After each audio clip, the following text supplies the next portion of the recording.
Labrīt, vēl ir agrs rīts, un tikai daži ir nobrieduši iet peldēties baseinā.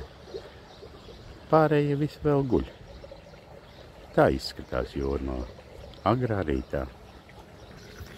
Tikai pašiem mazākajiem neguļās tik agrā rīta stundā. Tā izskatās agrs rīts Jūrmalā.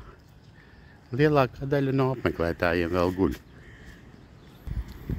Tā izskatās jūra. Kā redzams, ir sakārtot arī ērtas atpūtas vietas.